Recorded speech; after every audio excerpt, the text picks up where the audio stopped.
Hey, what's up guys? Krenzo here with another video. I've been asked to make this video several times and it kind of clears up a lot of stuff for new players or players that need a little bit of help in the game. If you find this video helpful in any way, feel free to pass it on to a player in need.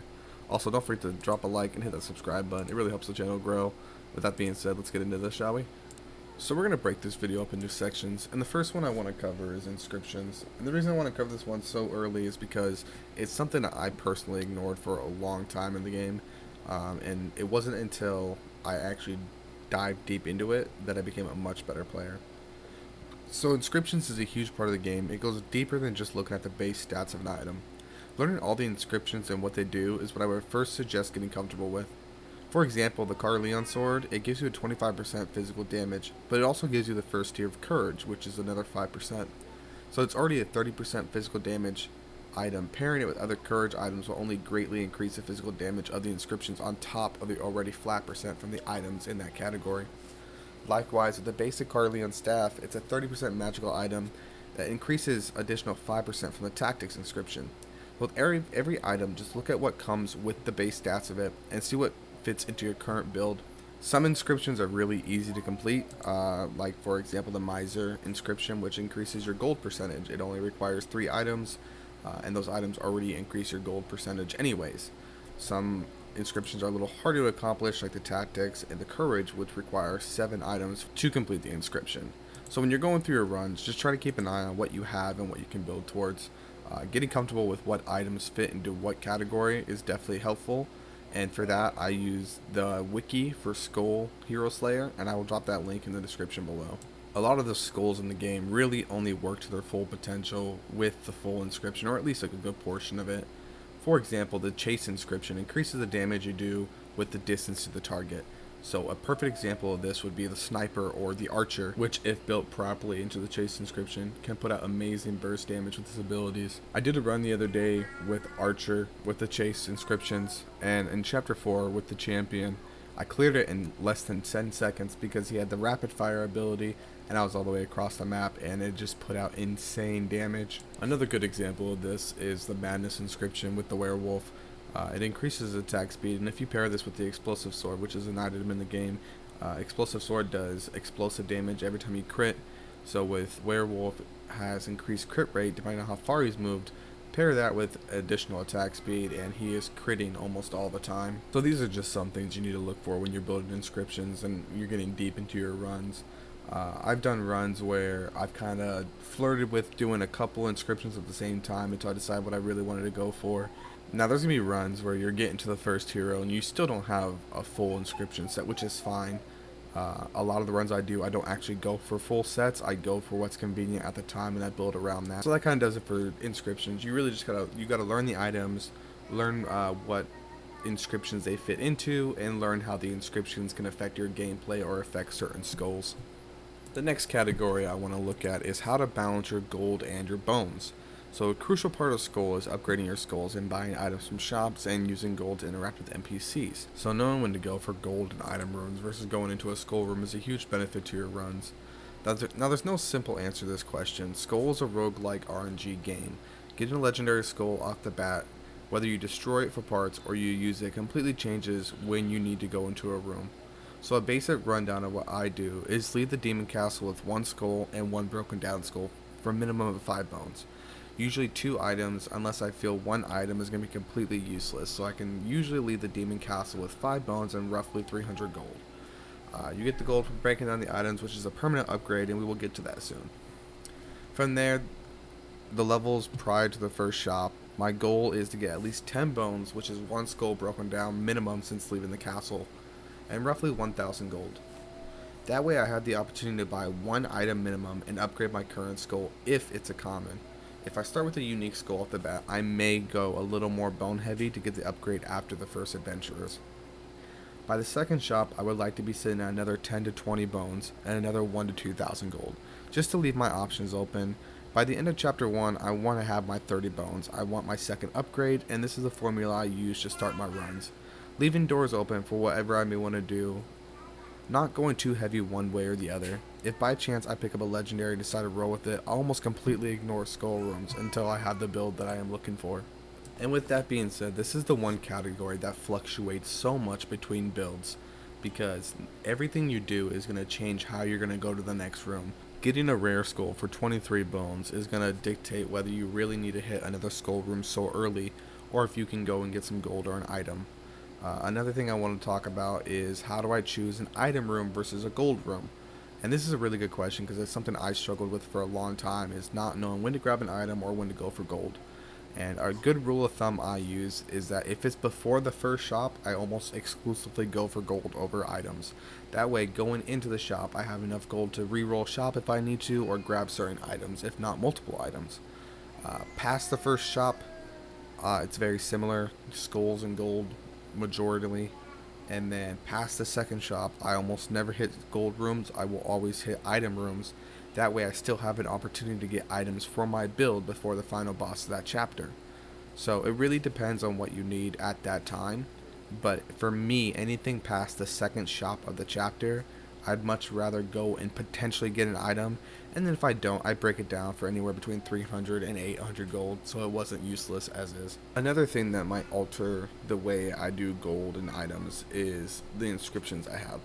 If I do have the Miser inscription, if I have it 3 out of 3, or I even have the gold increased items, I will have anywhere between 4,000 and 6,000 gold going into shops. So once I'm above about 4,000, 4,500, I will almost always go for items at that point, because I know I have more than enough gold to refresh the shop, or buy an item or two, or buy a quintessent, or buy a heal if I need to. So for me, always going into a shop, knowing you can buy one item and a refresh, is the best way, in my opinion, to do it. The next thing I want to cover is permanent upgrades in your dark quartz. So for the permanent upgrades, when you talk to the witch, you have 3 separate categories in which you can upgrade. The first one, it starts with magic damage, and magic damage increase up to 60%, with the next category reducing swap cooldown by 40%, followed by increasing skill cooldown of balance skills by 60%, and finally barrier while swapping for 1 second for 20 hit points. The middle one increases physical damage up to 40%, followed by increased max hit points by 50, and then reduces damage received by power skills by 20, and lastly resurrect 1 time with 60% hit points as the max upgrade. The bottom one increases your crit rate up to 10%, next reducing quintessent cooldown by 40%, and then increasing attack speed by 20%, movement speed by 10% for speed skulls, and lastly you can destroy items for up to 842 gold depending on the rarity.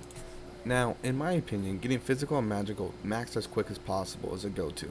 From there, I would focus bottom row with crit and middle row to get the ability to break down for gold items, which is a huge boost, and getting the one-time revive, which can save a good run. To me, you don't really notice a swapping shield, but after getting the gold from items and resurrect, everything else will fall into place. It's very important to get this tree maxed out as quick as possible. The permanent upgrades make it feel like a whole new game. I deleted my save data after about 300 hours to try the game again from scratch, and there's a very notable difference between the two. So focus is over buying additional skulls or gear. On this topic, though, we'll touch base on the dark quartz a little bit, because there are a few ways to spend them. There's the witch upgrade tree, which is priority 1, and then you can buy a second skull from the demon castle and 1 additional item. Both of these options cost you 10 dark quartz each, so it's just a drop in the bucket. But to unlock new items during your run, you'll notice a vendor in the top right corner of the shop where you can buy items with dark quartz. They are a one-time buy, and they will permanently be added to the item pool in the shops.